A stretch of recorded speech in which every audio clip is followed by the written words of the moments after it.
There are tons of characters in different media that have not seen a bar of soap in a few decades. Think about characters like Nathan Drake from Uncharted, Lara Croft from the Tomb Raider series, or characters from Borderlands, Game of Thrones, Fallout, or characters that you created yourself. When cosplaying these heroic characters, we want to recreate this dirt to make our cosplay more recognizable and more alive. But how does one do that? And how does one do that hygienically? I have made a Nathan Drake cosplay as well as my own version of Wall-E from the Pixar movie, where I needed my skin to look dirty. In this video I will show you how I recreated this dirt on my face and give you some tips as well. But first, let's get into costume. As you can see, my costume already looks pretty rough, but we want to make our skin look dirty as well. Do you have to do this makeup? No, there is no rule that says that you have to, but just compare this photo of me with the dirt makeup and without the dirt makeup. These are the things that you will need. For my dirt, I use some dark brown face paint. The color of the face paint depends on what kind of dirt you want to recreate. I use this dark brown face paint that has a warm undertone in order to look more natural. If you are a person who already has a darker skin tone, then I would suggest looking for a color that does not, that still looks like dirt, but does not blend into your skin. Also make sure that your face paint is water-based, so that way it's really easy to apply and it's really easy to take off after all day at the convention. The paint that I use is by Grimas and I think it's called N1 Water makeup. According to their website, the color is brown-black. Besides that, you will also need some water. You can also do this makeup at the sink in your bathroom, or you can also pour some water into a cup like I did here and use that.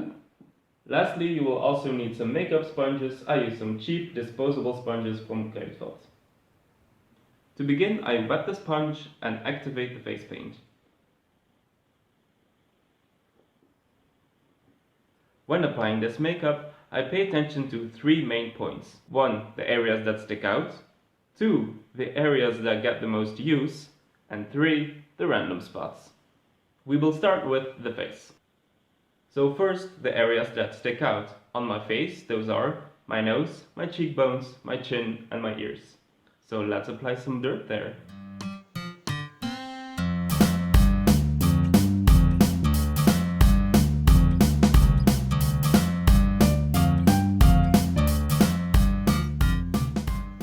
Next, I focus on the areas that get the most use. I apply some makeup on my forehead, for example, and on my neck. Also make sure to keep your water nearby so that you can dip your fingers into the water and blend out some certain spots.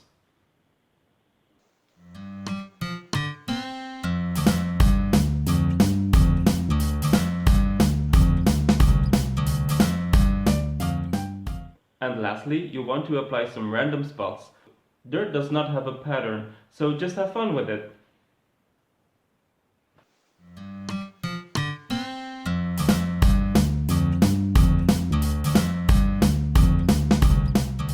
Now let's go over that again, but on my hands.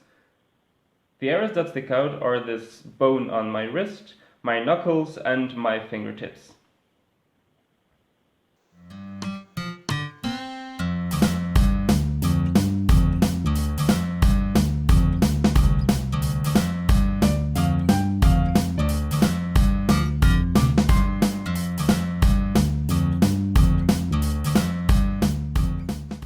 When working with garbage as Wall-E, my palms also get a lot of use. We'll give them a coat as well.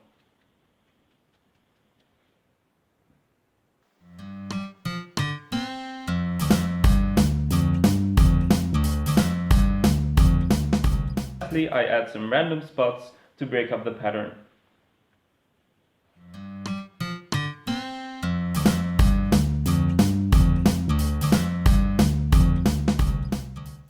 When you are done with your makeup, you can seal it so it doesn't rub off.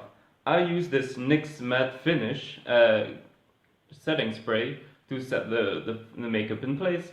but you can also use a special face paint sealer.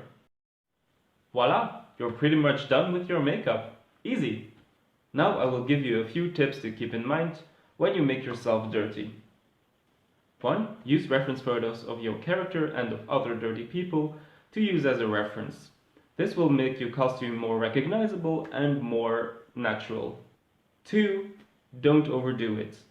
If you don't want to apply too little makeup, because when you apply too little, your skin will look very clean compared to your costume. But you also don't want to apply too much dirt, because otherwise it won't be recognizable as dirt. About finding the right balance between applying enough dirt but not too much. Also keep in mind, if you also want to apply other special effects makeup, like for example bruises or scars or blood, that you have to keep a little bit of space for them. Like for example, when I did my Nathan Drake makeup, I would, for example, keep a little bit of space here to add some blood, or keep a little bit of space here to add a bruise, or stuff like that. Don't think too much about it. Just have fun with it. Dirt does not really have a pattern, and just smear it. Just have fun with it. 5. Think logically about where to place the dirt. Areas like, for example, my Cupid's bow are protected by my nose, so not a lot of dirt will fall there. 6. Go underneath your clothing. There are some areas, like for example here in my Wally, where my skin is actually covered with clothing. There could be moments in your skit or your photo shoot where your sleeve will roll up and your skin will show. It doesn't really look that good if your hands are all dirty and your skin underneath looks nice and clean. So make sure you go underneath those areas as well. And lastly, be cautious when wearing this makeup. You are still dirty, and there is a chance that that dirt might rub off onto other people. So when I go to the convention, I am extremely careful when hugging people or touching other people's things, I also warn people via Instagram by saying, hey, I'm dirty, I have dirty makeup on, and if you hug me, there might be a chance that some of it might get onto you. And that's it. I wish you good luck with your next dirty cosplay. In the comments, please let me know what character you want to use this method for. See you in the next video.